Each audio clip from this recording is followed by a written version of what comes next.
দিনাজপুরের ঘোড়াঘাট উপজেলার সিংড়া ইউনিয়নের ঋষিখাট এলাকায় গত ৫৪ বছরেও একটি ব্রিজ হয়নি।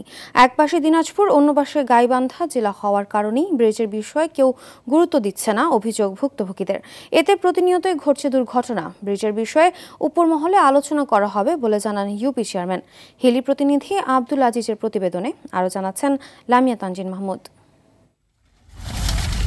এ চিত্র দিনাজপুরের ঘোড়াঘাট উপজেলার সিংড়া ইউনিয়নের ঋষিঘাট এলাকার করতোয়া নদীর। পানি বাড়লেই যে পথে জীবন বাজি রেখে প্রায় ৫ লাখ মানুষকে চলাচল করতে হয় নৌকায়। এ কারণেই এ পথে যাতায়াতের অপর নাম চরম দুর্ভোগ ও উৎকণ্ঠা।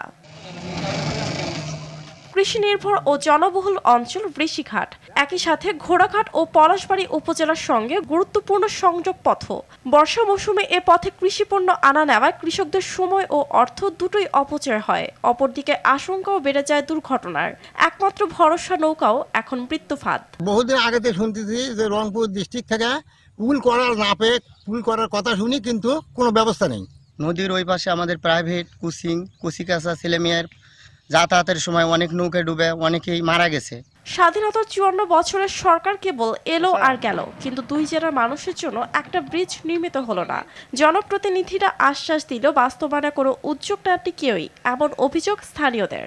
আসে ওপারে দাঁড়িয়ে থাকা লাগে, অনেকক্ষণ না হলেও যদি পানি বেশি হয় তাহলে ওপারে অন্তত ২ ঘন্টা, এ পাশেও ২ ঘন্টা। এটা ব্রিজ না হচ্ছে না, মনে করে বন্যার মধ্যে কাদের মধ্যে গাড়ি যায় না, কিছু যায় না, খুব মুশকিল হয়। এদিকে নদীটির ঘাট গাইবান্ধা জেলার ভেতরে হওয়ায় কাজ করতে পারছেন না বলে জানান ইউপি চেয়ারম্যান। অনেক দিন থেকে আমরা শুনছি এটা হবে, কিন্তু আসলে আজ পর্যন্ত আমরা এটা বাস্তবায়ন চোখে পড়ে না বা এই ব্যাপারে কোনো উদ্যোগ নিতে আমরা দেখিনি। তো আমি সরকারের কাছে অনুরোধ করব যে এটা জনগুরুত্বপূর্ণ একটা বিষয়, এটাকে গুরুত্বের সহিত এই ব্রিজটা যাতে হয় দ্রুত। দুর্ভোগ লাঘব ও নিরাপদ যোগাযোগ ব্যবস্থা নিশ্চিত করার দাবি সংশ্লিষ্টদের। লামিয়া তানজিন মাহমুদ, RTV।